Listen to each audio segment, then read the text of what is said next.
This hearing, United Nations bigotry towards Israel, UNRWA, anti-Semitism poisons Palestinian youth, will come to order. Make no mistake, anti-Semitic bigotry is at the root of the UN's hostility to Israel, which is ugly, evil, and manifests in almost every UN entity. The United Nations is unquestionably the world's foremost legitimizer of anti-Semitism, including in its most virulent and violent forms. The monstrous and genocidal atrocities we have seen pouring out of Gaza since October 7th are anti-Semitic hate crimes, the logical consequence of the unbridled anti-Semitism fomented and enabled by the United Nations. Today, Israel is defending itself from a cowardly invasion and massacre by Hamas. It has an absolute right to defend itself. We have all seen the evidence of ugly images of Hamas's crimes, of psychotic terrorists butchering innocent civilians, rape, hostage-taking, the beheading of babies, and daily indiscriminate missile attacks reminiscent of Nazi buzz bombs and V-2 rockets. Yet yesterday, as Charles Hillou of the Washington Free Beacon reported, Francis Albanese, who serves as the Office of UN High Commissioner for Human Rights, Special Rapporteur for Palestinian Territories, employed tortured logic to say that Israel has no right to self-defense against Hamas under international law, which is absolutely absurd. We are here to talk about yet another set of images that have been seen on the news. UN diplomats like Francesca Albanese and many, many others, and meetings of UN agencies engaged in the work of licensing, encouraging, legitimizing this demented hatred of Israel. What is going on at the UN may look civilized, but in fact, what is going on is morally ugly. The activities of the UN entities are, of course, the genocidal attacks of the past month are in effect a cause event of that cause. I've been in a fight against anti-Semitism for all of my 43 years in the U.S. Congress, including an early trip in 1982 to Moscow and Leningrad on behalf of Soviet Jews. I have chaired 14 congressional hearings focused exclusively on anti-Semitism, and many more focused on religious freedom, of which anti-Semitism was a part, and wrote the law that created a special envoy to monitor and combat anti-Semitism in the U.S. Department of State in 2004. Later, I wrote another law that upgraded and strengthened the special envoy to the rank of ambassador, reporting directly to the Secretary of State. Kathy Manning and Rob, who is with us today, I want to say, Rob, when that bill was hung up in the Senate, could not get passed, I want to thank you because you're the one who made it happen over the U.S. Senate. Thank you so much for that. Kathy Manning and 6 other members and I co-chair the bipartisan task force for combating anti-Semitism. And what we see at the UN is anti-Semitism in its most dangerous form, a genocidal, eliminatish ideology.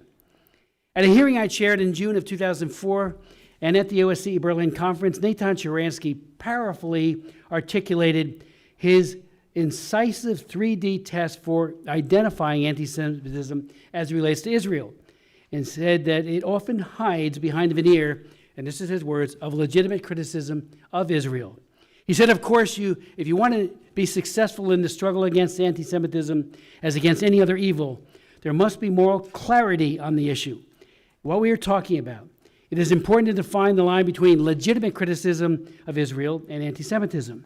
Israel is a strong democracy and the only democracy in the Middle East, and it is built on the criticism from within and from without. He went on to say, of course, we support all forms of legitimate criticism, but it's very important to see the difference and draw that line.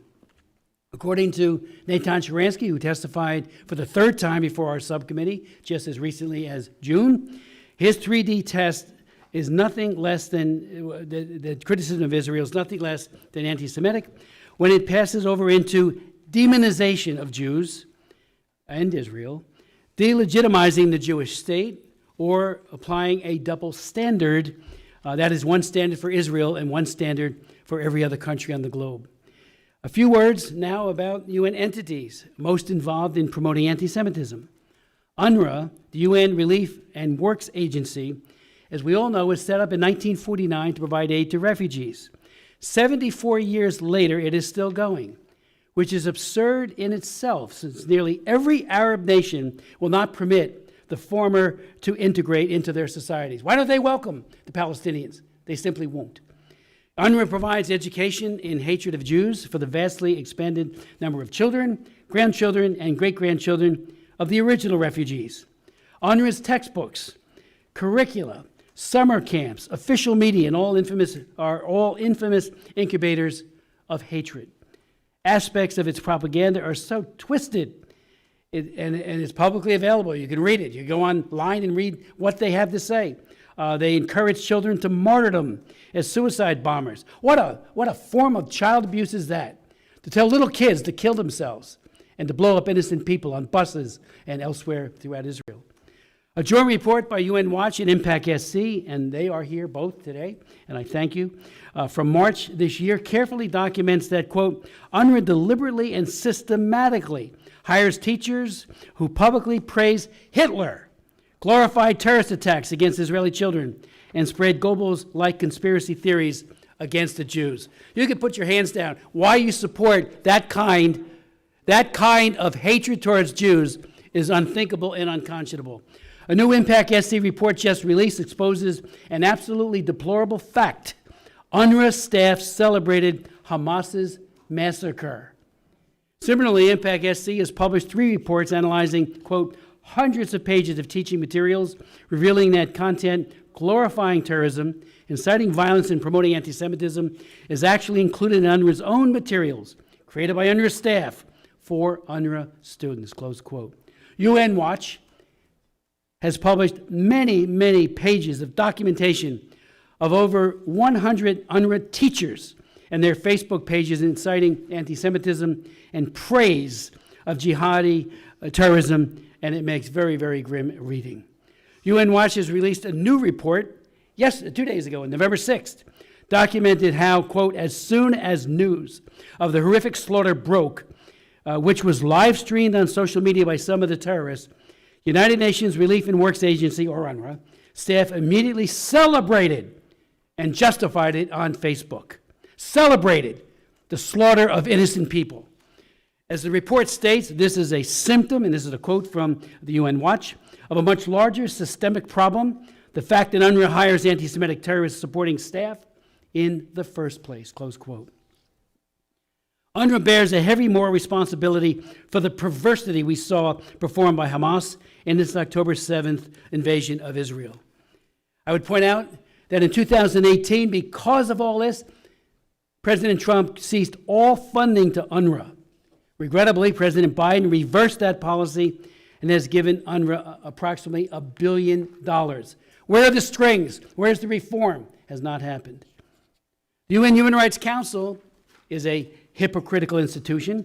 And I was there when we tried, we went from the commission to the council. Everybody talked about how it would be made so much better, transparent, and really focused on egregious violations of human rights. Well, it is a place where the world's worst human rights abusers have made Israel a permanent agenda item so as to able to demonize it at every meeting. Its commissions of inquiry on Israel and reports are beyond biased, based on unsubstantiated reports and strained logic. Their only purpose is to put a mantle on apparent authority on wild accusations of Israel's worst enemies. We are fortunate to have 3 wonderful and very effective leaders. We're also I would welcome UN Watch, Hillel Neuer, who is the world's leading authority on the Human Rights Council, who will testify today in part, because his testimony is very, very comprehensive. And he points out that, quote, since the creation in June of 2006 to June 2023, the Council has adopted 0 resolutions on serial human rights abusers such as China. I chair the China Commission. It's a bicameral, bipartisan commission. I've chaired 81 commission hearings and hearings in this committee.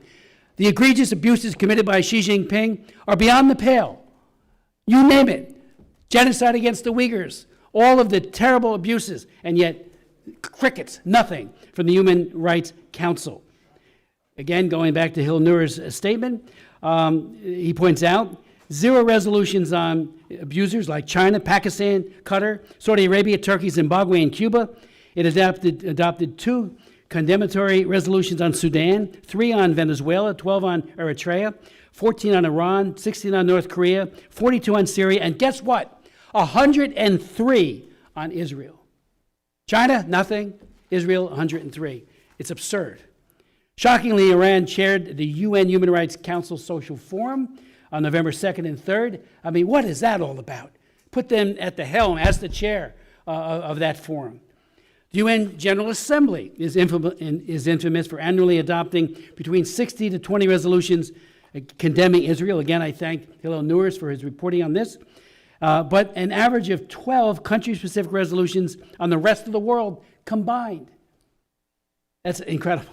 One of the worst was in 1975 when UNGA, the UN General Assembly, Resolution 3246, addressed the Palestinians and, quote, and I quote it, reaffirms the legitimacy of the people's struggle for liberation from alien subjugation by all available means, including armed struggle. That was from the UN.